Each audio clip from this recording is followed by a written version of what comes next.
Ladies and gentlemen, welcome to this another day in the life of the world, another link in the golden fairways that bind us all together. Welcome to episode 7. Yes, sir. 7. What a weekend I had. Yeah? What a weekend I had. It's your birthday, right? It was my birthday. Hell yeah. It was my birthday. 36. Okay. Which, another trip around the sun. Yeah. Nothing to get too hot and heavy over. Nah, It's, just another day. Just really another day. I didn't get to golf. I wanted to golf. I was planning on going and doing a twilight round. Oh, you were telling me you were going to go to Iron Horse. And then it downpoured. Oh, shit. Okay. The rain came through, and I'm just like, I'm not going, because I don't really ever make a tee time in twilight. No. I usually just kind of watch the Golf Now and see what time has like 4 slots available. Yeah. And then I'll just go up there around that, like keep an eye on it and go around that time. And not even book it, just go up there and go pay. up there and walk in there, walk on, because Yeah. then you can just kind of tell them, hey, I'm really just trying to go out by myself, like, and they'll let you go with it. Especially late night like that, like they're just trying to get what they can get. Yeah, so that was kind of disappointing, but I did get to golf this weekend. So, and I'll get to that in a moment of it. But what do you think of the shirt? Yeah, What do you think of the shirt? Okay, Byron Nelson. Okay. Your boy went to the Byron Nelson. That's crazy. Unfortunately, I was only able to go for one day. of the days, yeah. But one day is better than no days. You got to show the back, too, when you get a chance. Okay, yeah. Yeah, the back is where it's at. Look at that shit. Like, yeah. The front's nothing. It's just so it says Byron Nelson. The back is where it's at. It's a dope ass shirt, bro. Yeah, it's really comfy. Yeah. Really comfy shirt. It's a good shirt. Yeah. Good makes good products. I like good. So It's a good shirt. Yeah, That's it's what a you good. said. It's a good shirt. Yeah. Makes sense then. And they're Dallas boys, so Yeah. support the brand. Yeah, that's the thing about influencers too. Like, if they're gonna come out with a product, they're gonna make sure it's quality, because it hurts their brand if it's shit. Exactly. It's just another influencer, Right. Shit product. Right. But yeah, so we I went Thursday morning. Me and Matt got there nice and Oh, early. you went with Matt? Okay. Yeah, he found himself a deal on StubHub. Of course he did. And I went through Ticketmaster because that's what I do. I just go the regular route with things. Right. But he found himself a nice cheap ticket off of StubHub, and so he got it, and we drove out there. What got course there was it? around 7, I think. No, not 7. No, 6. It had to be like 6:45 because gates open at 6:30. Oh, okay. And then the first group was teeing off at 7, I think.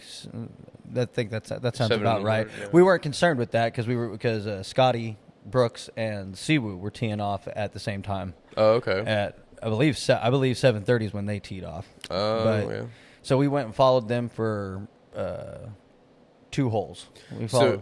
Go ahead. No, go ahead. I was wondering how that works. So y'all got there early, but the group y'all wanted to follow was about 45 minutes out. So do y'all just go to hole 1 and wait for them to tee off? Like, You can, Or you do you can just wait for them They to- have they have vendors that are open that have drinks and. oh, okay. So you can walk around. I was and trying to stuff. look for the coffee. I never found the coffee. Which I thought was weird. Yeah. But either way, they were teeing off on 10. Yeah. So they don't do like a shotgun thing, but like they'll tee off on 1 and 10, and then they all just somehow zipper themselves Oh, gotcha. throughout the day. Interesting. Okay. So they started on 10. So we went over and went off with them. Not a whole lot of people because 7:30 in the morning, but it very quickly picked up because it's Scotty Right. and Brooks. And Siwoo. That's a diabolical threesome right there. Yeah. It's a diabolical threesome for an opening day on the tournament. So Sound like a hell of a day. and man, God, dude, those guys are so good. Oh, they're so good. Yeah. They play such a different game than we do. Truly. It just it truly is, and their second shots. That's what I've learned. That's the way to go with these things. Like, you don't go to the tee box. Okay. You can go to the tee box is for the first hole, in my opinion. Yeah. Go to the tee box on the first hole, and you see them off right there. But even then, I like to go out to where they're gonna land. Right. I like to go out there and I like to see the ball land. I like to watch them walk up to it, and you get to hear the conversation between them and the caddy Right. on the second shot right there. And then of course, they take that second shot, and then it's Brooks Koepka. He sticks it. Right. So what you gotta walk 300 plus yards out to find a little bit, yeah. So you watch that, and then you make you walk with them. You're walking with them up to the green, and then they make their putt, and then they're starting to make their way to the next hole, and so then that's when we skip the tee box because everybody's stopping the tee box and they're walking every little step with them. But we get ahead of that group, and we are able to get to the spot where they're going to land, get to watch them land a little bit, and then you kind of move up a little bit, watch them come up, and then you're in between the hole and where they're at, so you can still see them hit the approach shot, but then you kind of get up to the green nice and quick, get a good spot to watch. There's a science to it. Yeah, I was going to say, there sounds like there's a little strategy to go in and watch. There's a science to watching the tournament and being able to like actually see some shit instead of like having somebody's phone in your damn face. Because, that's literally how people watch things these days. Yeah. I mean, I can't talk too much on that. Yeah. I obviously got some footage. I took some video, but I usually I'll only do it if I can hold it at my chest. Right. Because I want to know that I'm capturing it, but at the same time, I want to watch it as well. Yeah, like I'm the same way. My first thought is never to take a picture, first of all, but to record. That's never my first thought. I'm like, I'm in the moment. I want to enjoy this. If I'm trying to record, I'm focused on getting a good video. Like, to your point, it's like, okay, if I'm going to record, it's going to be the second thing I do, not the first thing I do. It's like, why you came here to watch it live, man. Why are you watching it through the phone? Exactly. You might as well watch it through the phone at home at that point. So we followed them up until hole 12. Okay. We watched them teed off on hole 12. And then as we're kind of we're walking, I remembered, and then because I see that Blades Brown and Wyndham Clark are in the group behind them. Okay. Nobody following them. Gotcha. Nobody's following them. And so I grabbed Matt and I'm like, dude, let's follow Blades Brown and Wyndham Clark. Nobody's following them. And I think Blades Brown he's going to be something very special in the PGA. Okay. How old is he? He just turned 19. Oh, he's good. He's the youngest kid on the PGA Tour. Oh shit. Okay. Okay, and he just got temporary status on the PGA Tour because of he had to place top 21. I believe. Okay, make the cut. Yeah. Correct me if I'm wrong, but he had to place top 21, and he tied for 14th. Oh, so shit. the kid He's dialed. The kid is a stick. And beyond belief, man. If he's only 19 and he's tying 14, it has to be only up from here. Dude, Callaway has got a way of signing these guys quick. Yeah. And his swing is so fluid. And his very impressive young man. I'll tell you that. Very impressive young man. It was a delight to walk with him and watch him play. I almost walked into Wyndham Clark on the first hole that we started following because he hits his shot far right. Oh, okay. And so as we're walking down the path, he's kind of making his way down towards it. To the right, yeah. Yeah, to come under the ropes. And I see Tony Finau in the other fairway, and I'm like, oh, dude, look at that. It's Tony Finau, man. And I'm just like looking, and I'm not paying attention to where I'm walking at all. Yeah, yeah. And I almost walked into this motherfucker. Did they say or do anything? Oh no! Yeah, he gave me like that, like watch where you're going, look, type look, which is all fair. Yeah, which is all fair. I'm just that dipshit. Just walking. That's too funny. Get in your head. Yeah, like, oh my god, it's Tony Finau. We'll walk over there and watch him, motherfucker. Yeah. Just walks into a wall. Exactly. That is almost what happened. And so I was like, oh, my bad, dude, my bad, and. He didn't give me like a snarky face. It was just like more of a. You probably scared him. Probably, it was more of a. Who's this guy coming up on me? We both had raised eyebrows at each other because because he can't believe I'm about to walk into him. I can't believe I'm almost walking into him. Yeah. And then so we watch him hit his shot. Nice, beautiful layup. Look, when you get into trouble, get out of trouble. Take your medicine. Get out of trouble. Don't go for the hero shot. I'm fully confident this guy could have taken a 3-wood and just cut it over and cut it and got it over the creek of it. And he probably would have done that on his practice round. Very risky shot. Yeah, exactly. But, so he I don't know what I don't know. I think it was an 8-iron, which to me looked like he chipped it. And an 8-iron chip goes like 160 for him. Exactly. Probably. It's probably like 150 yards, something like that. But he got himself out of trouble, got up on there in 3, made birdie. Up and down for birdie. Oh, that was a par 5? Yeah, it was par 5. Hey, then there you go. Made birdie, and then so as he's walking up, I was wearing my bright red Pumas. Oh, yeah. And whatnot, because I think I'm going to start wearing the at least bright red shoes. Uh-huh. So then maybe like, do you ever see a guy? If I ever meet one of these guys, you ever catch a guy wearing some bright red shoes? That almost ran into your ass. Yeah, like, yep. So, shout out Wyndham Clark. Sorry about that, buddy. Yeah, if you're seeing this, he apologizes. I apologize, and I'll make sure to sprint next time. Yeah, or at least just tackle. Or at least just look where I'm going. Yeah. That's too funny. But yeah, so he's walking off of that hole, and I was like, nice putt, Wyndham, and he looked over, gave me a little head nod. Yeah, there you go. So that was pretty cool. And, so we followed them for 18. Went and got some barbecue after 18, and that was terrible. The barbecue was bad? The barbecue was oh, no. Let's put it this way. I did not, and I didn't look. They had these pre-made meals and whatnot. So I went over and I was like, oh, I feel like a dog, like a jalapeno cheddar dog. Yeah. And I grabbed it and thought nothing of it. We get over to the area where we're eating, and it's open it up. Bun's hard as fuck. God damn it. Stale. Like God knows how long that's been sitting out, and I'm like, God, dude, that's what you get for not looking, just opening it up, just looking at it. Yeah. But the sausage was good. Right. I put some mustard on it, and I went ahead and just You should have made a statement and ordered pizza. Delivered some pizza to the place. Like, yeah, this food sucks. But the sausage was good. I couldn't complain other than about the bun. Yeah. So we finished that. Caught up with Jordan Spieth, tracked him down, and walked with him for. I think we got a hold of him around like hole 3 or 4. Could have been earlier. Could have been later. We followed him for a small amount of time after that. We followed him to hole 9. Yeah. And then at that point, I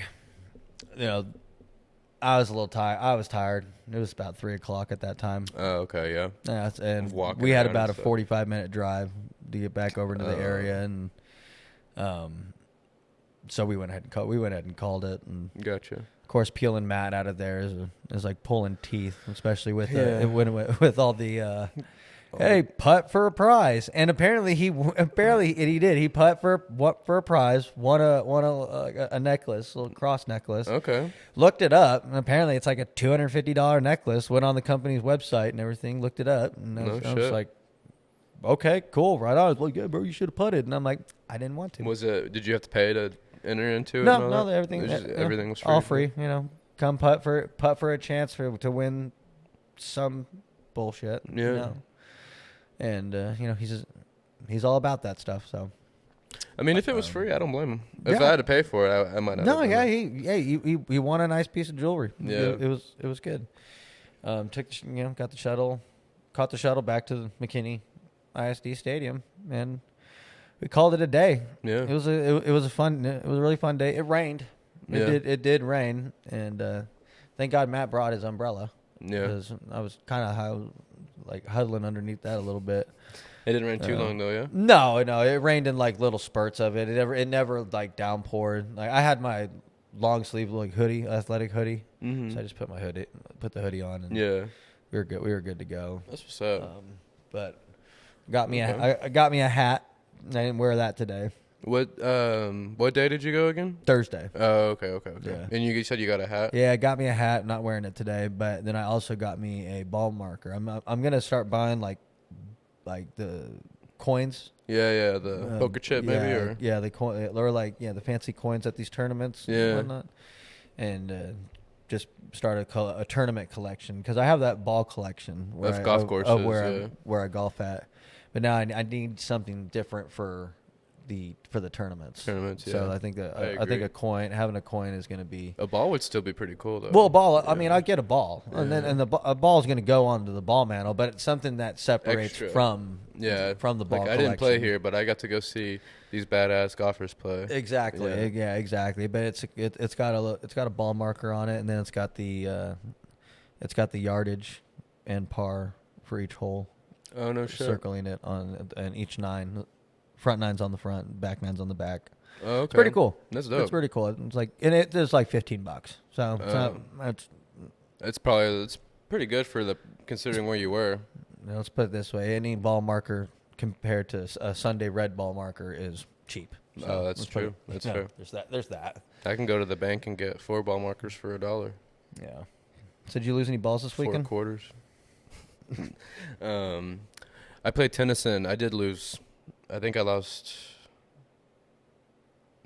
Oh, you know what? I lost 2 simply because I couldn't look for them because of how slow we were going. I hit it into the trees, and it's not a lot. It's not OB. It's not in the water. Yeah. But I look for a minute tops, maybe 30 seconds. I look back behind me, and they're on the tee box. I said, you know what?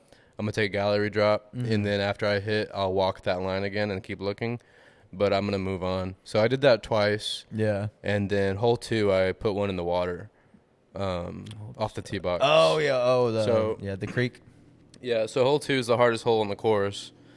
I tee it up, go into the water. I drop it on my line, do the layup. It's par 5. Mm-hmm. And then, so I ended 1 out and 2 hitting 3. And then I'm hitting 4 towards the green. Yeah. Just off the back. Just off. Oh, it was such a good shot. I couldn't even see it. It was so the sun was hitting just right on the water that it would make it super bright. So we couldn't tell where it was at. So I finally found it up there on the green. And then I took my new 50 degree and chipped it in. Hey, chipped it in for save par. And it was cool because one of the guys that I give lessons to, Andreas, he was there and he got to see it. And I told Henry, I was like, I need to play my ass off. Because if I play you kind of need to prove yourself to this guy. This guy's not going to want to come back to me. So I was very happy with that. Really, my game lacked because of my tee shots. Everything else, like I had 30 total putts. Yeah. 30 total putts with a 0 putt on hole 2, technically. So it was a really good day as far as chipping and putting goes. But it's my driver. I don't know. Yeah. My driver is hit or miss. And it wasn't even like I was topping it or hitting into the ground. Like I was getting him in the air every single time. It was just having this crazy left hook or left slice for me, you know. So I was about to say left is slice for you. Slice for me, yes sir, yeah. But I figured it out. It's because I stand too far away. It's those early morning rounds where you don't feel it yet. You know, no warm up, no nothing, and you just feel uncomfortable, and then turns out I'm stretched out, and I didn't realize it. So all I had to do was get my hands a little closer to me, stand a little closer to the ball, and I was good to go. Love it, yeah. And he was like, "Oh, well, that's my fucking coach," and dabbed me up and stuff. And by the end of the round, he scheduled another lesson. So I think we take that as a win. Another lesson on the books. Yes, sir. So we scheduled it, but the weather, bro, it's going to be raining all week. It might even rain this weekend. So it's like, I know. We got him on the books, but are we actually going to get out there? I don't know. But the weather was not happening on Sunday evening, really. Sunday evening, and then yesterday was an utter downpour. Yeah.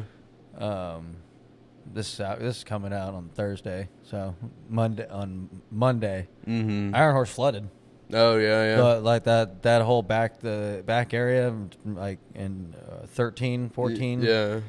Completely overflooded. No shit. Completely overflowed. Yeah, I came out here at Westdale Monday morning, and it wasn't overflowed or anything, but you could see the trash line. Yeah, you could see from the lake where it got up to. Yeah, where it got up to. So it's how far did it get up? Fucking high, dude. Like hole 1, there was no fairway. No fairway at all. If the water would have been there, all that bullshit just came all the way up, almost to the cart path. Essentially, those apartments just got waterfront property. Exactly. Yeah.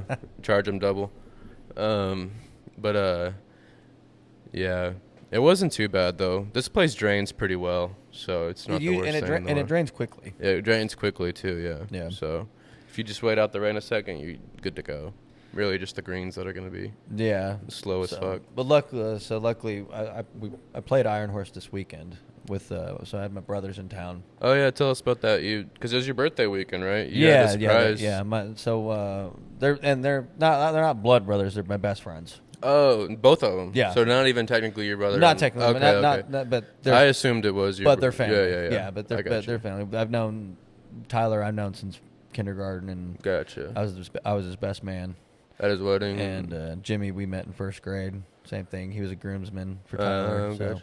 Because you even said your nephew, and I was like, that is your family. Tyler has a little nephew now, about a year and a half old, and I saw him when I was out there for Christmas. But I had this is like the second time I'd seen him. Yeah. But yeah, they came out to visit. Surprised me with Jimmy. I didn't know Jimmy was coming. Right. So they surprised me with that, and we had a great time. Went out to the stockyards on Saturday. Saw the the bull. Okay, the little rodeo show. Yeah, and then we went to the rodeo at the Coliseum, which was pretty dope. We all had a pretty good time. Enjoyed watching it, and there's always so much to do there too. Like, it's not just the show. It's like there's so many other shit. Other things going on. And then we ate at Risky Steakhouse, which there you go. I'm not gonna, put it up in my top 5. But it was a good steak. There's a restaurant I've been there. It was called H3. I don't know if it's still there or not. I have no idea. Nah, I mean I did. It's been fucking 10 years since I've been there, but you're talking like $50 plates. So then they wanted to golf. We were talking Friday night, and so we're golfing, right? And I was like, I didn't know if you guys were down to rent clubs or anything like that. You know? And like, no, we know. So I was like, all right, well, it's gonna be about $80 to rent the clubs, and tee time's probably gonna be around $80 too. Nice. Like, okay, like sounds that's like cheap. a deal. That's cheap. It's like okay, right on. All right, cool. Well, so I called, get the tee time for, I think it was 11:20. Mm-hmm. And we went out there. We played from the silvers. So, the Iron Horse has red, silver, blue, black, green. Oh, they have 5. Well, yeah, green and then black, and then the tips. So they got 5 different tee boxes. But so we played from the silvers because Tyler and Jimmy are still brand new. Right. They're still brand new to golf, and I wanted to shoot low. Yeah. And I did. Matched my best round, 82. You lose any balls? I lost 3 balls. Okay. But I was on it. Yeah, I was on it. I broke my par record. How many pars did you get? 8. God damn. 8. Any birdies? No birdies. We had birdie looks. We had plenty of birdie looks, but I back off on trying to go for them. Yeah. It's not. It's let's secure par. Yeah, I had to tell myself that on Sunday. It's like when you're over 10 feet out, don't go for it. Yeah, you go just for gotta the layup. You just kind of got to get it there. Especially if if we're talking about par, then go ahead. Then just get it in there. So I had a lot of birdie opportunities, and I did take quite a few of them. We weren't that far. But then I almost chipped in twice. There you go. Had some great chips. Had some duffers. Of course. And of course, we're having a good time. Brothers are in town. It very quickly became about like I'm doing pretty fucking well. Yeah. Let me look. I'm now on a mission. Yeah. Okay. Yeah. You're on 7. You guys are here to have fun. I'm now on a mission. Yeah. Okay. And That's too funny. so they got to see me spaz a little bit, it's no different than when I was a kid growing up. Yeah, they're used to it. So yeah, and Ian was our fourth. Oh, my roommate Ian was our fourth, and so he looks over at Tyler and he's like, that's your childhood best friend, huh? Yeah. And he's just like, yeah, best man at my wedding too. That's too funny. Yeah, we chuckle it off, and we tee off. I hit it. It was really not a bad shot. It just went left and long, which I can't get mad. We're trying to go long, So I'm not trying to get too discouraged by missing my yardages by going long. Like right. I'd rather go long now. I'd rather go long than be short. Yeah, I'm not gonna get mad at a good shot. Yeah, exactly. Whether it goes but of course it goes there, and again, I'm having a good I'm having a good round here. We're now I could possibly Yeah. I could possibly shoot my lowest score. And, I was like, God damn it. And throwing shit. Like, no, I didn't throw anything. Well, not on that one. I didn't throw anything on that one. And then even then, it's just like a light toss. Yeah. It's just a light toss. Never over the head anymore, right? That only happened a couple times. Yeah, that's only happened a couple times. But yeah, so it's Ian goes oh my God, what did he say? I can't remember. All I know is Tyler came out and he was just like, no, yeah, it's all the same, just as angry. Yeah. and that's funny. So, but I was watching Bob Does Sports, and Joey, of course, he's extreme. Oh yeah, no. So I don't ever get that. No, I don't ever lose my mind like that. Never like that. But and I know how to bounce out. I like you know what I mean. Like I know how to bounce out of it and get and go to the tee box and go to the next tee box, joking and laughing, smoking and all that kind of stuff. Yeah, but he had such a blow up hole, and he's having one of his episodes. And then right after that, I think he got like a 10 or something high as hell. And then right after that, he just goes on this burner, like birdie, par, like going off. And he's just a completely different person. And they're like, his round is his personality. Yeah. That's his, you look at his scorecard, it matches his personality. Uh-huh. And then when they said that, I was like, that's Jacob. Jacob is just like that. If you look at his round, you're like, yep, that sounds like Jacob. You know what I mean? Like you play your round is how your attitude or I don't know how you. It very much is. Yeah. It very much is. It very much is. Yeah. I think nowadays it's really more just the if I chunk it, I can't stand it. No. It pisses. Oh God. Perfectionist, man. It pisses me off so much. Well, because it kind of hurt. It's a really defeating move to make, and then not to mention, sometimes I do I catch my wrist, depending on how hard I'm swinging with it, I catch my wrist sometimes. Yeah.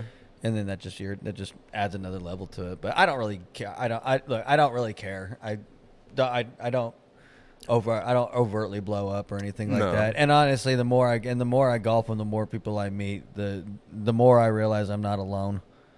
You're not the only one that does this what game you do. is very frustrating, and everybody has their breaking point. Mine just I'm a perfectionist. I am. I'm very much a perfectionist.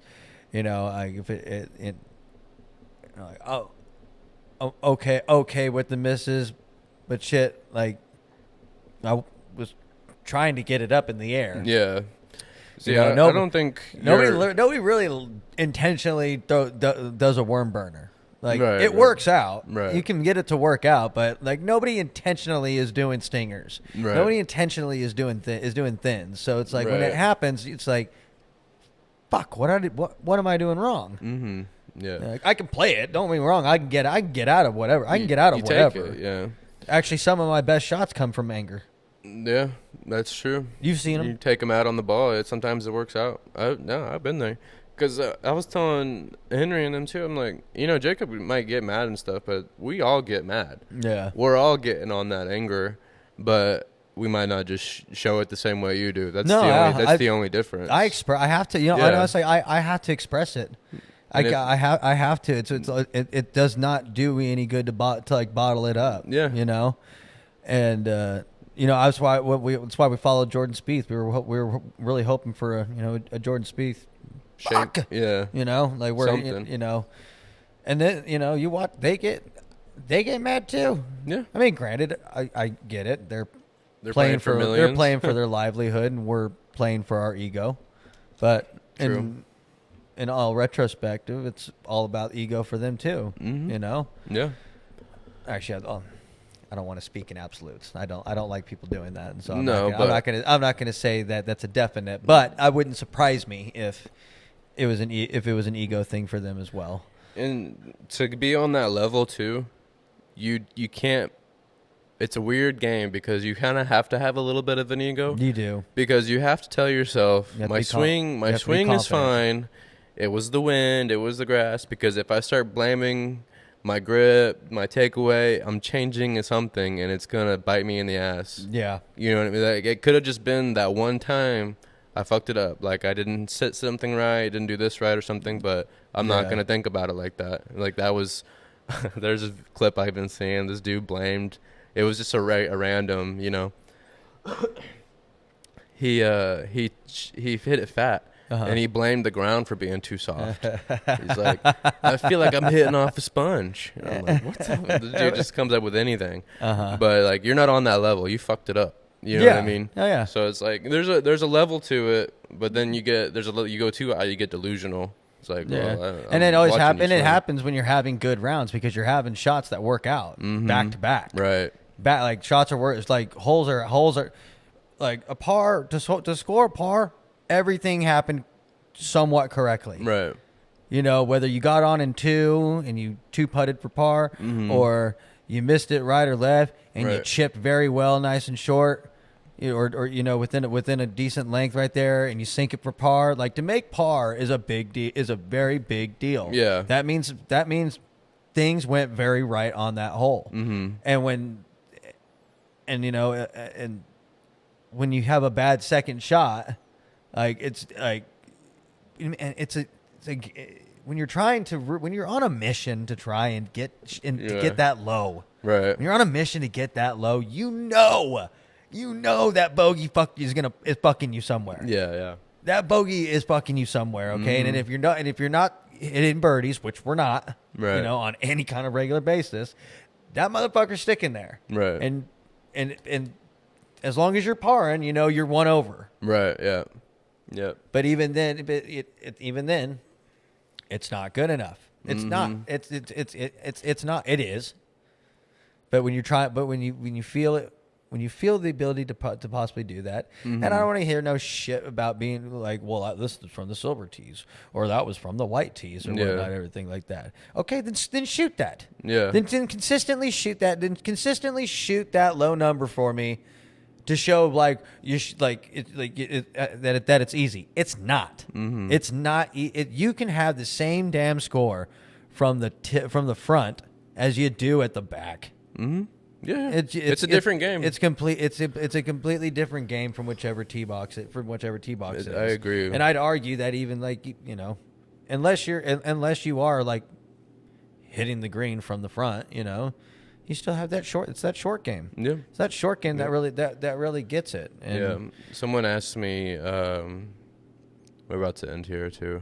Someone asked me, like, what's hard about breaking 100 versus breaking 90, and I broke it down to there like this. I was like, you break down you got your driver, your second shot, your short game, and your putting. You know, you break it down to those 4 things.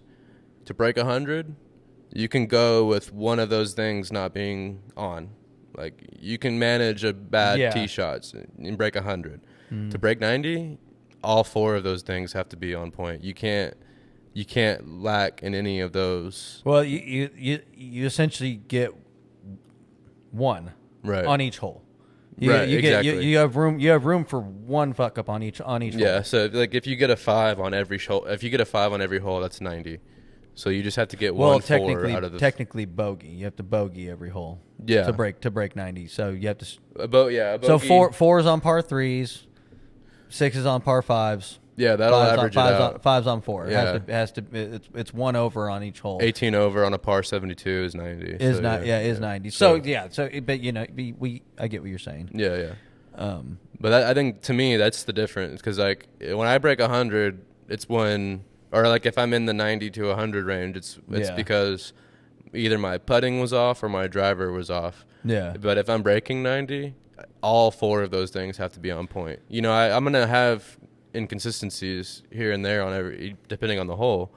But if I can close a hole off, then I think that's what the difference is. Yeah. You just can't, you just have to be able to respond. Yeah, because like you said, one of those is going to be bad. Like, so you have to be able to clap back in that form with it. Exactly. You know, there's really nothing more satisfying than a second shot that works out. Right. Because your tee shot was absolute ass. Right. You know, and then you peer a 3-wood and it gets you 10 to 15 yards in front of the green, and it's like that's great.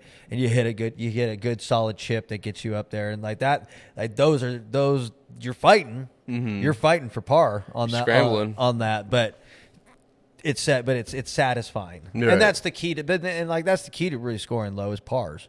Yeah, 100%. You know, birdies take you low, right? Birdies take you low, but if you want any kind of shot, you gotta make pars. Pars and bogeys. That's it. And I made 8 of Nothing more. Yeah. But yeah. So other than that, you know, it was a solid weekend of great golf. Yes, solid sir. weekend of and this week we have the Charles Schwab. Oh yeah. So I'm going. I haven't. We've got a busy schedule this week. Yeah. So I got to still have to get my ticket, but I'm gonna go Saturday. Okay. So that way I can get there nice and early and pick my group that I'm gonna walk with, grab some coffee. So yeah, and kind of spend the day out there. I think Matt's gonna join me. Okay. Let me know how much tickets are. I could see if I can. They're like swing $100. Oh, okay. Have fun. Yeah. I'm gonna be working. Well, one of us needs to fucking go out to these things. Yeah, that's true. and Friday we're doing glow golf. That's right. That's right. We have glow golf Friday. You got Charles Schwab on Saturday. Maybe we try and get some footage on. We'll get some footage for the gram and the. Yeah. I was gonna say the footage you got from last week we could add into this too. Yeah. No, we talked about it at the beginning. Yeah, definitely. And then Friday glow golf. Saturday you're going to the tournament, and then Sunday we're doing our own tournament. That's right. Tenison. The shamble. We're doing a shamble. Yeah. That's what's up. Yeah. You're with Matt's friend, right, Dylan? Dylan, yeah. He's a stick. I mean, I don't know. I mean, that's why I liked. Yeah, he's a stick. I'll go ahead and call him a stick. The guy knows how to hit a club. He knows what's up. I've seen him play. Yeah. And I think that's why I liked I basically put Pat, Matt, and Dylan in the same group, and then I put me, you, and Henry in the same group, and then we kind of pick from that group. Mm-hmm. You know what I'm saying? Make it as fair as possible, because to me, I feel like Matt, Dylan, and Pat, their best is better than our best. Yeah. You know what I mean? Like, if we go our best, we could beat them if they're not playing at their best. If they're not playing at their best. But best for best, I think they beat us. No, yeah, they have they have to split up. Yeah, so and then considering the other teams that we have playing there, it's going to be pretty fair. I feel like we have some older guys that are playing. Butch, he's 84. Like, he's going to get to play from the fronts if he wants. Like, yeah, I'm like, hey, you got to those par threes are kind of long, bro. Like, you can go up to the front for those at least. Uh-huh. But him and James are going to play from the senior tees, the white. Okay. Everybody else is going to play from the blue. Well, that's what's up. Yeah. You know. So, and I think that's why I like it too. Is like I can make it as fair as possible for everybody. It's like the beauty about different tee boxes and handicaps and everything. All that good stuff right there. Make it as fair as possible. Everybody's have a good time. I've done this. Be my fourth one now. First one away from Westdale. Oh, okay. Yeah. First one. Yeah. First one away from Westdale that I put on. Mm-hmm. You know. So I'm excited. See how it goes. This is the beginning for us. You know. Yeah. No. As far as this definitely stuff goes, we put together more of these. Right now we're working with like once a month. Maybe we can get 2 a month. We can definitely put one together once a month, and especially if we make it just like a regular skins game. Yeah, I think next month do a solo skins out here at Westdale. Yeah, just see and throw $20 in, or whatever you want to put in there, and we'll see who comes out on top with it. Yeah, I've been having some pretty good luck at Westdale tournaments. Yeah, it's true, and Westdale's the way to do it for a skin spot too, because it's all par 3. It's all par 3s. So people are gonna get birdies left and right. People will birdie. Yeah. So I think that'll be fun. I have yet to birdie in a long time. I haven't. Well, I take that. Me and during our 2-man scramble we did out here, we birdied, but solo birdies out here. I haven't played out here. Yeah, solo birdies. That's what I'm talking about. I haven't solo birdied out here in months. Yeah, we actually haven't been playing either. But that's it. Well, that's all we got going on. We have other things that we're going and doing. But I think that's going to go ahead and do it for us tonight, guys. Is that episode 7? This was episode 7. We moving, bro. We are just going to keep it moving week by week. Like I said, I got Charles Schwab this weekend. We also got the tournament, so we'll be back next week to talk about the results, the drama, the bad shots, the lost balls, and everything in between. Yeah, give us a comment. Tell us what you want us to see, or what do you want us to see? What you want to see from us? Yeah, like, follow, subscribe, all that. Comment whatever you'd like. Tell us how bad we're doing. I don't give a shit. Give us some tips. Give us notes. Just remember that pros lose balls too, and we're here for them as well. All right. Thanks, guys.